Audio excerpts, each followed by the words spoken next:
Alhamdulillah nahmaduhu wa nasta'inuhu wa nastaghfiruh wa na'udzu billahi min sururi anfusina wa min sayyiati a'malina may yahdihillahu fala mudhillalah wa may yudlil fala hadiyalah.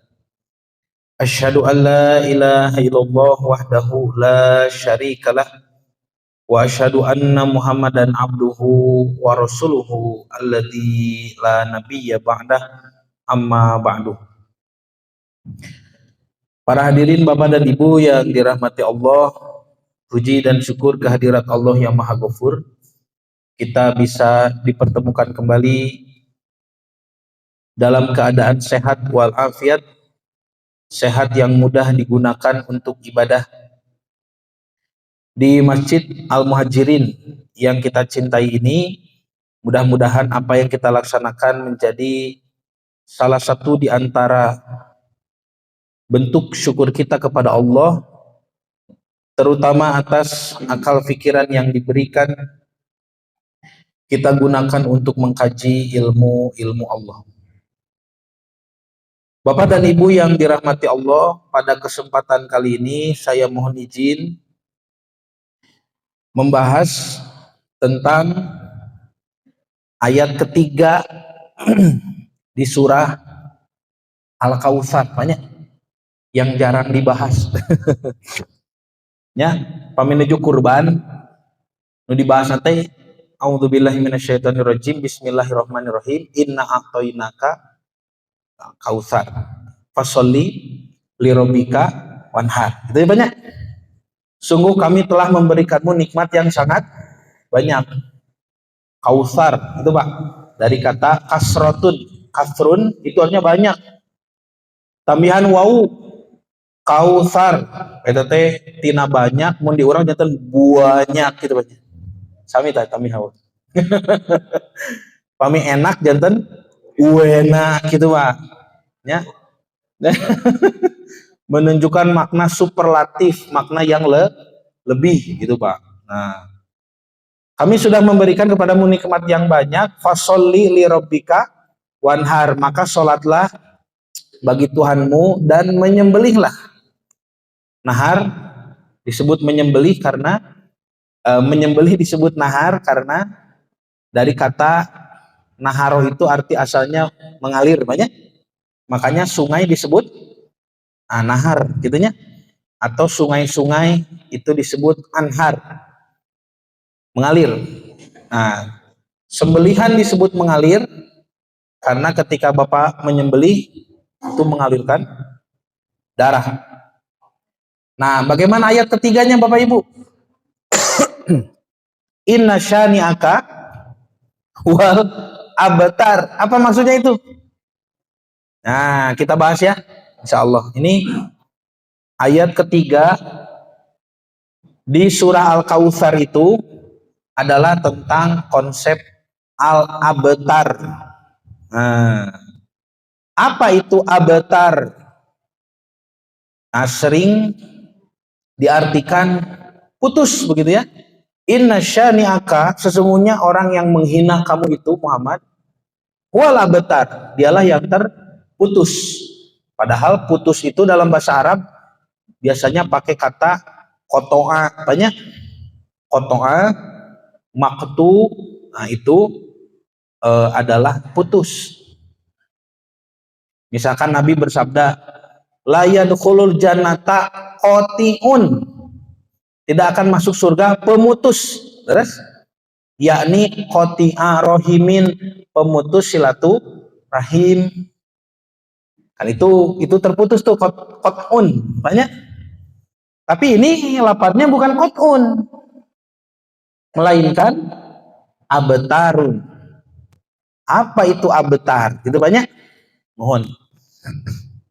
Nah, kita mulai dari kosakatanya dulu, Pak.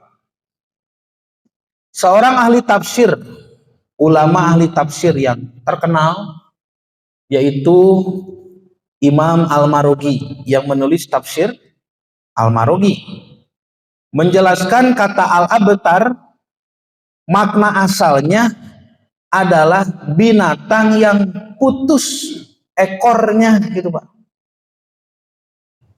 Kalau disebut binatang yang putus ekornya, yang terbayang oleh Bapak Ibu binatang apa? Cacak banyak. Disebut nanti proses nanti Pak. Aya istilah namanya. Dina ilmu biologi mimikri deh banyak. Nah, mimikri adalah ketika cicak atau apalagi Pak?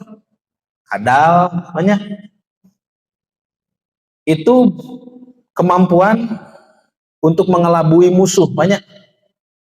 Yaitu dengan memutuskan ekornya. Nah, itu dengan disengaja. Jadi kalau cicak kadal sedang dikejar musuh, dia putuskan ekornya, maka musuhnya ada kemungkinan akan mengejar si ekor itu. Karena ekornya masih bergerak banyak. Tapi ada juga yang tidak disengaja banyak oleh hewannya, melainkan terjadi karena kecelakaan gitu Pak. Contoh apa ya yang putus ekornya kecelakaan Pak? Monyet misalnya banyak.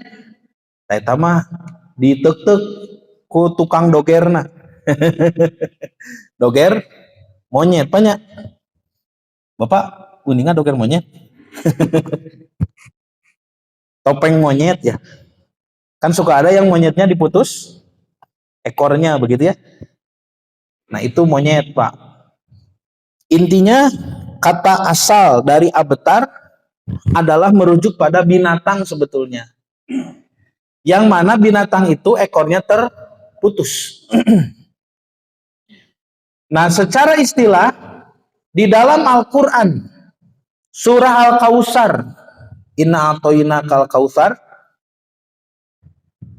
abetar itu berarti orang yang tidak langgeng sebutan namanya dan tidak ada penerus bagi jejak langkah kebaikannya. Makanya secara istilah di dalam Quran, abetar itu disebut orang yang terputus kebaikannya. Gak ada yang melanjutkan. Kenapa tidak ada yang melanjutkan? Biasanya karena orang tersebut tidak punya anak laki-laki, begitu Pak. Itu ya dalam budaya Arab dulu. Nah, makanya Nabi Muhammad SAW dituduh sebagai abetar, tidak ada penerus. Kalau dalam bahasa kita mungkin sepadan dengan kata mandul gitu Pak. Ya. Karena mohon maaf, anak perempuan itu tidak dianggap Bu ya. Oleh orang Arab jahiliyah dulu, anak perempuan itu tidak dianggap. Nabi SAW punya anak laki-laki, tetapi semuanya wafat. Betul ya? Yang pertama adalah Qasim. Ya, makanya Nabi disebut dengan istilah Abul Qasim, bapak si Qasim gitu Pak. Itu panggilan Nabi di masa jahiliyah setelah menikah dengan Siti Khadijah. Muhammad Abul Qasim gitu Pak. Bapakna Qasim. Nah, setelah Nabi Muhammad jadi Rasulullah, jadi Nabi, para pengikut Nabi SAW menyebut Nabi dengan sebutan Rasulullah.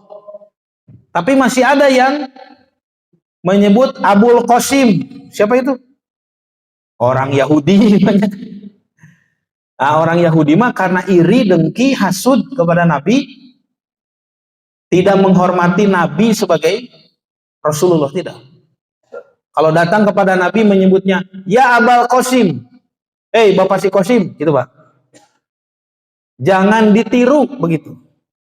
Kalau Bapak punya teman seangkatan sudah jadi direktur, sudah jadi kepala desa, wayah nawe kedah dihormat sok sanaos, baheula mah nuju sakola, eta teh batur heureuy gitu Pak. Ya. Contoh misalkan saya punya teman, sahabat saya dari pesantren dulu, dari mulai tingkat tajhiziyah ke sanawiyah ke mualimin aliyah, itu teman saya dekat sekali, namanya ada Ustadz, misalkan ya Ustadz Fahmi. Ada Ustadz Fahmi itu teman dekat sekali, saya suka suruh, karena bersahabat ya, suka suruh beli apa. Kalau ke warung kadang saya yang belikan, kadang dia yang saya suruh, Bang Melikan anu gitunya sarapan gitu. Sekarang beliau sudah menjadi ketua umum pemuda ya Islam di Indonesia, skalanya nasional. Ketika bertemu bagaimana? Nah, dihormat Ustadz gitu, kumaha damang Ustadz. Itu melihat saya juga sudah jadi guru ya, penceramah, juga menghormat. Wih Ustadz, Pak Ustadz Pak ya, Salim silih gabruk. Itu akhlak Islam Pak. Jangan mentang-mentang ini ya, teman kita dari kecil dia sudah jadi apa, tetap kita panggil cemi sia gitunya. Ya eta akhlak Yahudi dah. Yahudi itu kepada Nabi Muhammad menyebut dengan panggilan Abul Qasim. Bodoh amat sudah jadi Rasul. Nah itu satu, putra Nabi adalah Al-Qasim, wafat ketika masih bayi. Yang kedua, putra laki-laki Nabi ada Abdullah. Abdullah juga wafat ketika masih bayi. Yang ketiga, di Madinah itu lahir Ibrahim, diberi nama Ibrahim, juga sama. Ibrahim mati wafat ya ketika masih bayi. Karena semua anak laki-laki Nabi wafat, Nabi dihina sebagai orang yang mandul gitu Pak. Muhammad si mandul gitu Pak. Gak punya anak laki yang akan meneruskan. Makanya Nabi diolok-olok, diserupakan dengan binatang yang terputus ekornya, abtar. Muhammad al-abtar gitu Pak. Nah nanti Allah menghibur dengan jawaban inna a'toinakal kautsar. Kenapa Nabi terganggu dengan olok-olok itu? Bukankah sudah kami berikan kepadamu nikmat yang banyak? Fasholli li rabbika wanhar. Sudah fokus saja ibadah. Sholat, menyembelih, fokus saja. Inna syani'aka huwal abtar. Sesungguhnya yang menghina kamu itulah yang abtar, yang mandul sebetulnya. Nah, gitu banyak si kronologis turunnya surah Al-Kautsar itu. Diserupakan dengan ekor binatang karena ekor binatang itu selalu mengikuti pemiliknya dan sekaligus menjadi hiasan baginya. Seperti anak-anak yang selalu mengikuti, matak dina basa Sunda ge disebat nate pami bapa sarimit sareng murang kali disebat natos buntutan gitu Pak Saminya. Ya, misalkan saya bertemu dengan kakak kelas, dengan guru, nus nikah can atau nus buntutan, nggak kita kan ditaruh nanti Pak ku sepuhnya. Hari gitu mah nu anom ke sepuh teu sopan nyebatos buntutan Pak. Dicabok ya. Nah Bapak Ibu lihat nih, ternyata nabi-nabi yang mengalami tuduhan sebagai abtar terputus ya, jalur sanadnya terputus. Bukan hanya Nabi Muhammad SAW, tapi juga ada nabi yang lain Pak. Nah kita komparasikan ya, kurang komparasikan. Nah ini Pak unik banyak.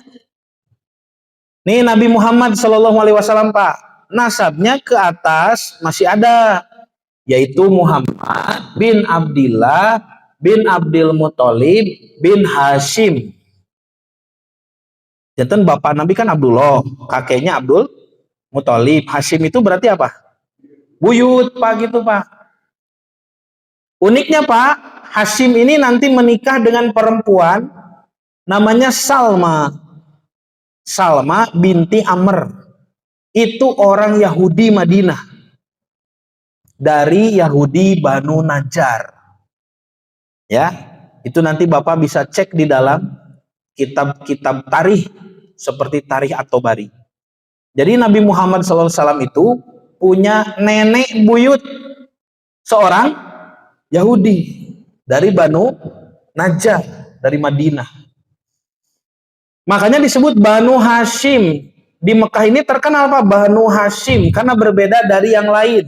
Makanya ketika diboikot ku Abu Jahal teh banyak. Kan ada yang jahat di zaman Nabi itu, ada Abu Jahal, ada Abu Lahab, dan Abu Sufyan sebelum masuk Islam. Ya, ini trio abu-abu teh Pak. Nah, ketika Banu Hashim ini diboikot gitu banyak, Nabi menderita di Mekah ta. Lihat Pak, putra Nabi satu Qasim, dua Abdullah. Nanti di Madinah lahir Ibrahim. Jadi waktu di Mekah baru Qasim dan Abdullah nih wafat Pak. Makanya Nabi dituduh Abtar, si mandul itu tak, Muhammad al-Abtar. Terusnya Nabi mah jelaslah kita bisa membayangkan. Ada yang unik Pak, dari Nabi sebelum Nabi Muhammad SAW, kehidupan Nabi Isa Al-Masih. Nabi Isa Al-Masih juga sama dituduh al-Abtar, terputus sanadnya, nasabnya, tapi bukan ke bawah. Nabi Isa mah dituduhnya ke atas, terputusnya itu. Jadi kalau Nabi Muhammad ke atas nyambung, diakui ya sebagai Banu Hashim. Tapi kalau ke bawah, nah dituduh terputus. Kalau Nabi Isa alaihissalam justru dituduh abtar itu ke atas Pak. Kenapa? Tidak punya bapak, begitu. Ya banyak? Tidak punya bapak. Nah lihat Pak, di surah As-Saffat ayat 5 dan 6. Allah subhanahu wa ta'ala menggambarkan bagaimana pedihnya dakwah Nabi Isa karena tidak punya bapak. Sekedapnya kita lihat dulu, Nabi Isa itu selalu dinisbatkan kepada ibu kan? Isa bin Maryam. Kalau ibunya ada nasabnya, binti Imron gitu Pak. Imron ini kalau ditelusuri ke atas dari Banu Lewi. Banu Lewi itu sukunya Nabi Musa dan Nabi Harun. Lihat ini gambarnya. Bani Israel Pak. Tinggalnya. Bani Israel itu ada 12 suku Pak. Orang Yahudi kalau menilai apakah ini Yahudi asli atau kelas 2, itu dilihat ibunya. Kalau ibunya orang Yahudi, sok sanaos bapana misalkan orang Panghegar, tetap dia itu Yahudi kelas 1. Tapi kalau sebaliknya, bapaknya Yahudi, ibunya orang Panghegar, itu jadi Yahudi kelas 2. Jadi apakah murni Yahudi atau tidak dilihat ibu. Tapi kalau nasab, kamu Bani Israel dari suku yang mana? Itu dilihat bapak gitu. Karena dari bin kan, kalau nasab. Nah, makanya Yahudi Bani Israel ini 12 suku, Pak. Pernah kita bahas ya, 12 suku Bani Israel, Pak. Yang pertama Ruben, melahirkan suku Rubini. Simon, Simeoni, Lewi, suku Lewiyah. Yehuda, melahirkan suku bangsa Yahudi. Dan melahirkan suku bangsa Dani. Naftal, melahirkan suku bangsa Naftali. Issakhar, melahirkan suku bangsa Issakhari. Zabulan, melahirkan suku bangsa Zabulani. Asher, melahirkan suku bangsa Asyeri. Jad, melahirkan suku bangsa Jadiani. Yusuf, Nabi Yusuf alaihissalam, melahirkan suku bangsa Eosopi. Dan Bunyamin, melahirkan suku bangsa Benyamin. Nah Pak, ini 12 putra putri putra tidak ada perempuan ya. 12 putra anaknya Yakub, begitu banyak. Anak Yakub yang bergelar Israel, makanya disebut keturunan Israel. Bahasa Arabnya Bani Israel, bahasa Yahudinya Bnei Israel tos. Nabi Isa Turunan mana dari suku-suku ini? Karena tidak punya bapak, nggak bisa dinisbatkan. Jawabannya Nabi Isa. Beda dengan Nabi Musa. Musa alaihissalam jelas bin Amron atau Amran. Moshe bin Amran. Orang Yahudi menyebutnya Musa bin Amran. Nah, itu dari suku Lewi, gitu Pak. Jelas. Tapi kalau Nabi Isa bin siapa? Nggak ada. Makanya karena tidak ada, dinisbatkanlah kepada ibu bin Maryam, gitu banyak. Terus, lihat sekarang dua ayat ini. Ini As-Saffat ayat 5 dan 6. Ayat 5-nya tentang Nabi Musa, ayat 6-nya tentang Nabi Isa. Di sini Allah menggambarkan, menjelaskan dengan sangat singkat bagaimana perbedaan kedua nabi tersebut ketika berdakwah di Bani Israel. Tinggal Nabi Musa, Pak. Wa idh qala Musa liqaumihi, dan ingatlah ketika Musa berkata kepada kaumnya. Betul? Karena Nabi Musa kan diakunya Bani Israel. Bagaimana panggilan Nabi Musa? Ya qaumi, wahai kaumku. Tuh, gitu Pak. Lima tudunani wa qad ta'lamuni wa qad ta'lamuna anni Rasulullah ilaikum. Wahai kaumku, gitu kan? Mengapa kau menyakiti aku sedang kamu mengetahui bahwa sesungguhnya aku utusan Allah? Tapi Nabi Isa, Pak, sama nih, wa id qala Musa, ini wa id qala Isa. Musa mah li qaumihi, kepada kaumnya. Isa mah tidak disebut li qaumihi, tapi kita diingatkan dengan nasabnya kepada ibu. Wa id qala Isa benu Maryam, dan ingatlah ketika Isa bin Maryam berkata, berkata kepada kaumnya, ya banyak. Kenapa tidak disebut li qaumihi di sini? Karena Nabi Isa tidak diaku sebagai kaum Bani Israel, tidak. Oh, sejeli itu Quran banyak bahasanya ya. Quran menyebut wa id qala Isa benu Maryam, nggak ada li qaumihi di sini. Bagaimana panggilannya? Kalau Nabi Musa panggilannya ya qaumi, wahai kaumku, karena diaku. Tapi Nabi Isa mah teu diaku. Kumaha panggilan apa? Ya Bani Israel. Betul ya? Seolah-olah beliau bukan Bani Israel. Seolah-olah beliau dari pihak luar. Terusnya, aneh tidak? Seorang dari Bani Israel memanggil, "Hei Bani Israel, kamu siapa?" Begitu kan? Contoh nih, saya orang Bandung, Pak, orang Sunda aslinya. Lalu abdi nyauran ke bapak, "Bapak-bapak orang Sunda." Gitu. "Hei orang Sunda," gitu. Ari eta nu nyauran saha? Orang mana?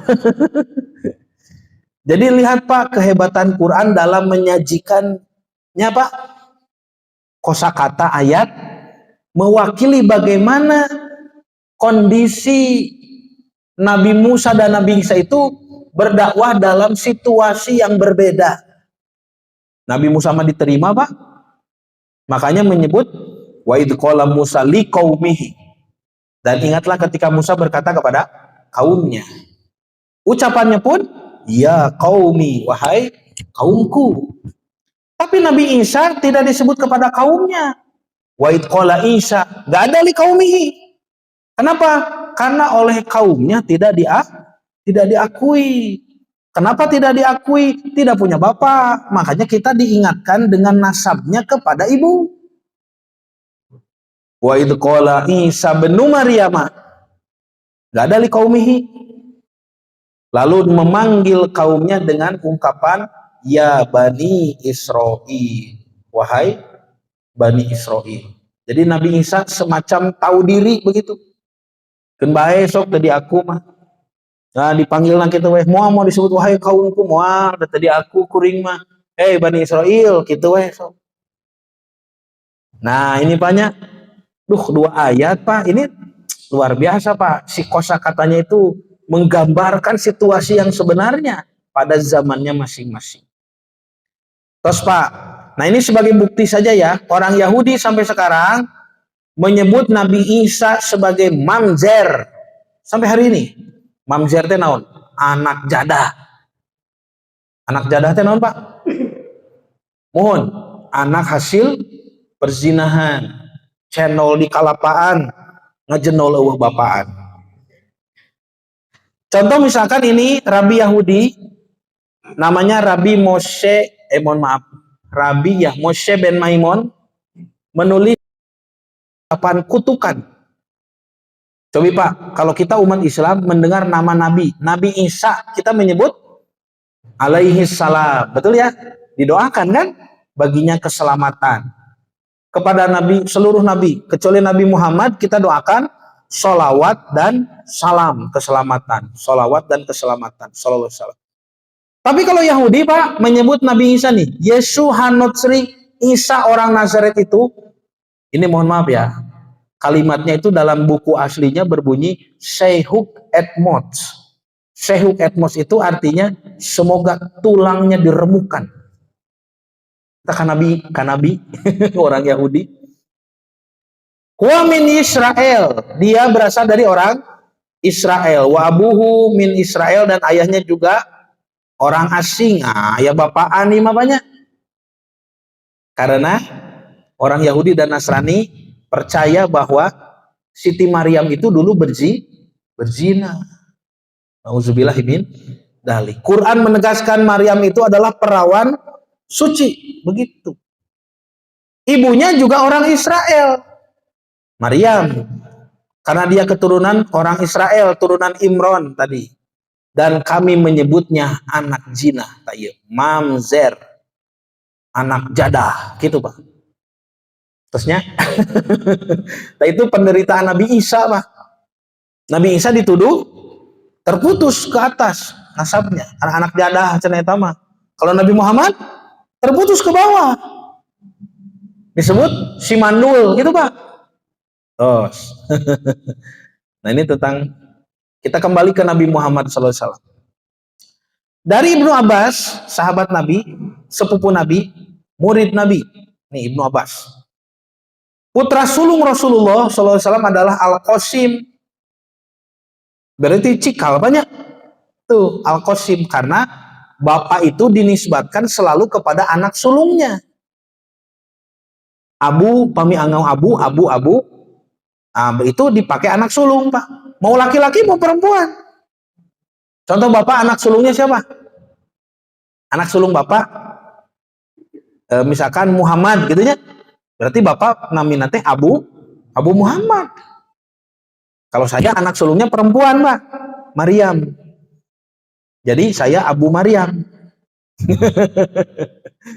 Bapak anak sulung, ibu anak sulungna sahabu, nu cikal namina saha? Sahabu, Kang Asep. Nah berarti bapak teh Abu Asep gitu tahnya. Jadi Al-Qasim anak pertama, makanya Nabi disebut Abul Qasim. Contoh berarti misalkan Imam Abu Daud, artinya hadis riwayat Imam Abu Daud, berarti Abu Daud teh sanes nami aslina. Mohon, tapi gaduh putra nu cikal namina Daud. Disebutnya Abu Daud gitu Pak. Yang kedua putri Nabi adalah Zainab. Kemudian ketiga laki-laki lagi Abdullah. Nah ini yang dua-duanya wafat. Keempat Ummu Kulsum, kelima Fatimah, keenam Ruqayyah. Lumayan dah Pak. Sudah hafalkeun banyak. Ini bari ngapalkeun putra-putri Nabi. Di mana? Di Siti Khadijah imah banyak. Sumohon. Ta janten kahiji Al-Qasim, 2 Zainab, 3 Abdullah, 4 Ummu Kulsum, 5 Fatimah, 6 Ruqayyah. Tuh 6 Pak putra nabinya. Kemudian Al-Qasim wafat, dan dia adalah putra beliau yang pertama wafat di Mekah. Kemudian juga wafatlah Abdullah. Maka Nabi diolok-olok nih, oleh Al-As bin Wa'il namanya Pak. Al-As bin Wa'il As-Sahmi mengatakan Muhammad Al-Abtar, Muhammad Al-Abtar. Muhammad adalah orang yang putus keturunannya. Itu ketika Abdullah wafat. Dia itu Al-Abtar, Muhammad itu Al-Abtar. Maka Allah Subhanahu wa taala menurunkan ayat Inna syani'aka huwal abtar. Sesungguhnya orang yang membencimu dialah yang terputus di mata Allah. Gitu Pak. Mohon tak iya sauri Ibnu Abbas qauluhu firman Allah inna syani'aka huwal abtar. Qala kata Ibnu Abbas huwa ayat itu tertuju kepada Al-As bin Wa'il. Yang dimaksud oleh abtar oleh Allah itu adalah Al-As bin Wa'il. Al-As bin Wa'il itu adalah syani'ah, orang yang membenci Nabi tadi ya. Nah, kita kenalan dulu Pak. Kenalan dulu sekedapnya. Sareng Al-As bin Wa'il. Bapak akan kaget karena beliau itu bapaknya sahabat Amr bin As. Pernah dengar? Sahabat Amr bin As. Berarti kan Al-As bin Wa'il ini punya anak. Bahkan anaknya ini Amr. Ada dua dengan Hisham nanti ya. Amr bin As, Hisham bin As. Dua-duanya adalah sahabat Nabi. Berarti kategorinya mandul bukan?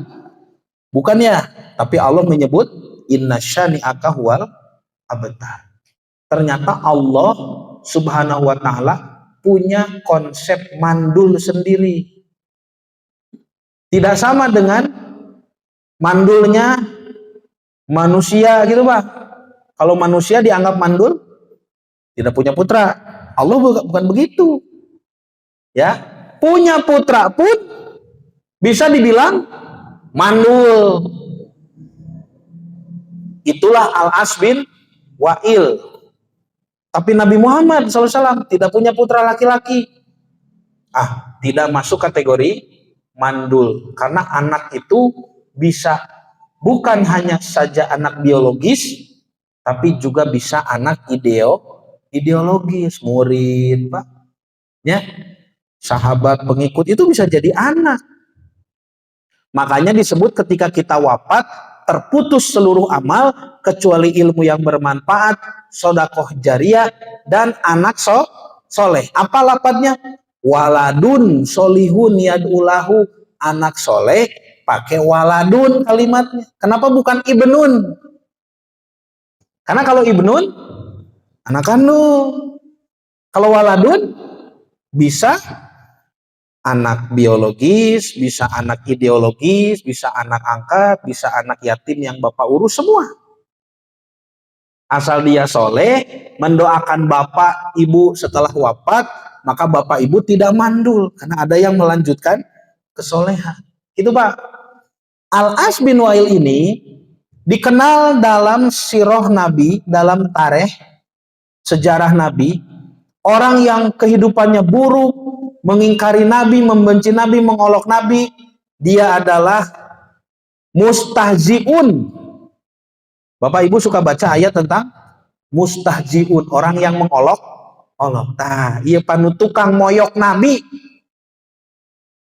Imam Ibnu Hajar al-Asqalani menyatakan bahwa dia Al-As itu adalah mustahziun, termasuk orang yang suka mengolok-olok Nabi di Mekah. Muhammad gelo, Muhammad dukun, Muhammad kena tukang sihir, penyamun. Salah satu olokannya adalah Muhammad mandul, gitu Pak. Itu kalau dia punya ide tentang menghina Nabi, Abu Jahal ngangkat jempol, hade maneh euy gitu tah. CS aing gitu Pak. Jadi diapresiasi. Makanya orang berlomba-lomba membuat olok-olokan itu. Nah, sampai olok-olokan ini nanti terdengar oleh seorang tabib, banyak dokter gitu Pak, yang datang langsung kepada Nabi. Kata tabib ini, Muhammad, aku mendengar olok-olokan yang sangat banyak, bahwa kamu ini gila, kamu ini tukang sihir, kamu ini penyamun, gitunya. Kenapa kamu ini? Kata tabib itu. Muhammad, apakah kamu gila? Sini aku obati, aku ini tabib. Apa kamu miskin kikieu ante kunaon ngaku-ngaku jadi nabi teh, kamu butuh harta, saya bantu nanti berbisnis. Nah, tabib udah beunghar kapungun banyak. Apakah kamu kena sihir? Ayo saya obati kepada orang yang bisa mengobati sihir. Nabi hanya diam saja. Lalu Nabi menjawab dengan kalimat yang sampai hari ini kalimatnya sangat terkenal. Nabi bersabda, Innal hamdalillah nahmaduhu wa nasta'inuhu wa nastaghfiruh wa na'udzu billahi min sururi anfusina wa min sayyiati a'malina may yahdihillahu fala mudhillalah wa may yudlil fala hadiyalah. Tuh. Lalu tabib itu tercengang gitu, Pak. Gak mungkin orang sakit, orang gila atau kena sihir bisa mengucapkan kalimat sehebat itu. Hebat tuh Pak Bu. Dengar toh surah mamanya. Naon Pak? Kan tiap kajian sok diangge ku ustad dah. Innal hamdalillah nahmaduhu wa nasta'inuhu. Ya sering mendengar. Itu ucapan Rasulullah, Pak. Makanya disebut tahmid, hamdalah, ya, mengucap alhamdulillah yang paling afdol. Itu kan redaksi hamdalah itu banyak sekali, banyak. Bebas we, anu penting mah alhamdulillah. Itu cara membuka acara apapun harus dibuka dengan hamdalah. Karena begitulah Nabi dulu ya membuka acara. Jadi bukan dengan salam, bukan. Salam itu kalau bertemu saja. Ya, bukan juga dengan bismillahirrahmanirrahim, tidak. Nabi langsung mengatakan innal hamdalillah nahmadu, boleh. Atau dengan redaksi lain alhamdulillahilladzi arsala rasulahu bil huda, boleh. Atau sekedar alhamdulillahirabbil alamin juga boleh. Itu berkelas Bapak Ibu, berarti tahu sunnahnya. Sunnah membuka acara begitu. Nah, maka Nabi SAW dikatakan oleh tabib ini dia tidak seperti yang dituduhkan orang-orang. Itu banyak. Toh, tinggal Pak. Al-mustahzi'un, orang yang suka mengolok-olok Nabi. Satu, Al-Walid bin Mughirah. Naminanya Al-Walid, di sini salah ngetik Pak Al-Wa'il. Al-Walid kedahna bin Mughirah. Dua, Al-Aswad bin Abdi Yagus Az-Zuhri. Aswad bin Abu Yagus. Sanes-sanes Pak Agus sanes. Tiga, Al-Aswad bin Muthalib. Al-Aswad putranya Muthalib Abu Zam'ah, bukan Abdul Muthalib ini. Dari Bani Asad, bukan dari Banu Hashim. Namanya saja sama, Muthalib. Yang ketiga, yang keempat ada Al-Haris bin Goitol As-Sahmi. Yang kelima Al-As bin Wa'il. Nah, gitu Pak. Bahkan ada beberapa ayat yang turun berkenaan Al-As bin Wa'il. Bapak Ibu suka baca nih surah Maryam, surat Yasin, tentang orang yang mengatakan apakah kami akan dibangkitkan setelah jadi tulang yang lapuk? Ah, itu siapa yang bawa tulang itu? Ya, kita langsung terjemahkan pada gancang banyak. Ada tukang besi pada masa jahiliyah, Al-As bin Wa'il berhutang kepadaku bekas pedang. Lalu aku mendatanginya, maka ia berkata, aku tidak akan membayar padamu. Si As bin Wa'il itu gaduh sametan, tapi ali mayar Pak. Kecuali kamu kupur kepada Muhammad. Maka aku Habab yang punya piutang berkata, aku tidak akan kupur sehingga Allah mematikanmu lalu membangkitkanmu. Maka ia berkata, tinggalkan aku sampai aku mati dan dibangkitkan, karena aku pada dibangkitkan nanti aku akan diberi harta dan anak, lalu aku akan membayar kepadamu. Maka turunlah ayat surah Maryam 7780. Maka apakah kamu telah melihat orang-orang yang kufur itu terhadap ayat kami? Dia mengatakan pasti aku akan diberi harta dan anak. Gitu Pak. Ini surah Maryam banyak. Jadi Al-As bin Wa'il pernah berhutang, pas ditagih, nunagihna diajak kufur. Mau dibayar sebelum kamu kufur kepada Muhammad. Yang menagih ini Habab, ini sahabat Nabi. Kata Habab, aku tidak akan kufur kepada Muhammad sampai kamu dimatikan lalu dibangkitkan lagi. Cek Al-As teh kajeun aing sok dibangkitkeun deui ke di akhirat, anak saya banyak, harta saya banyak, saya bayar nanti gitu Pak. Nah juga turun surah Yasin sama Pak. Surah Yasin juga sama. Awalam yarol insanu anna khalaqnahu min nutfatin faida huwa khosimun mubin, itu juga tentang Al-As bin Wa'il. Teruslah gitunya. Intinya Al-As bin Wa'il pernah datang kepada Nabi mengatakan, "Hai Muhammad, apakah Allah akan membangkitkan tulang ini setelah sangat remuk dan lapuk?" Jadi Al-As datang kepada Nabi bawa tulang yang sudah berumur 1 tahun. Makanya cenah nu kieu bakal hirup deui. Lalu Nabi menjawab, "Iya, Allah akan membangkitkan tulang ini dan dia Allah akan mematikan kamu, lalu menghidupkan kamu, kemudian memasukkan kamu ke dalam neraka jahanam." Gitu, Pak. Nah, ditambihan ku Nabi tanya, bukan hanya dibangkitkan, dikanarakakeun tah. Maka turunlah ayat nu tadinya surah Yasin. Nah, karena itu Ibnu Abbas mengatakan juga yang ketiga adalah surah Al-Kautsar, inna syani'aka wal abtar, adalah tentang Al-As bin Wa'il. Terus Pak, nah ini aneh Bapak Ibu, kenapa Al-Abtar dituduhkan kepada Al-As bin Wa'il, padahal kata Nabi 2 putra dari Al-As itu adalah orang-orang yang soleh. Nabi bersabda, Ibnal As, 2 putra Al-As, mu'minani, 2 orang beriman. Amrun wa Hishamun, adalah Amr dan Hisham. Amr bin As dan Hisham bin As. Walaupun memiliki anak yang soleh, yang merupakan sahabat Rasulullah yang masyhur, akan tetapi tidak dapat memberikan kebaikan padanya di dunia dan akhirat. Itulah mandul yang sejati, gitu Pak. Jadi konsep Quran mah, kalau orang tidak bisa punya anak biologis, belum tentu jadi mandul. Bisa punya murid, punya anak angkat, punya anak yatim yang diurus, bisa berbagai macam cara. Tetapi orang kafir, mau anaknya soleh sekalipun, tidak bermanfaat kepadanya di dunia dan akhirat. Itulah Al-Abtar, gitu Pak, mandul yang sebenarnya, gitu. Nah, makanya dulu Al-As itu mati, pernah bernadar mau menyembelih 100 ekor unta, ditunaikan oleh kedua putranya, Al-As 50, Hisham 50. Hisham sudah mau menyembelih 50 ekor unta atas nama ayahnya karena sudah berjanji bernadar. Tetapi Amr bin As tidak ceroboh, Pak. Amr bin As bertanya dulu kepada Nabi sebelum melakukannya. Maka Nabi bersabda, "Amma abuka falau kana aqarra bitauhid fasumta wa tasaddaqta anhu nafa'ahu dzalik." Bapak maneh majang kitu saur Nabi teh, bapak hidup tah. Kalaulah dia dulu berikrar tauhid, beriman, masuk Islam, pasumta, maka kamu saum, wastasodakta, kamu bersedekah, anhu, baginya nafa'ahu dalik, pasti akan ada manfaatnya. Lamun baheula masih bapak teh asup Islam jang, ujang rek mencit 50 ya, manfaat. Lamun asup Islam mah, gitu Pak. Berarti artinya tidak bermanfaat. Itu banyak.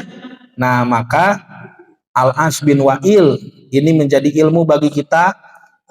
Jelas dengan sabda Nabi ini, semua amal anak-anaknya tidak menjadi kebaikan bagi dirinya, bahkan kepada mereka diharamkan memohonkan ampunan dan mendoakan orang tuanya yang mati dalam kekufuran dikarenakan sifat al-janab, menolak kebenaran.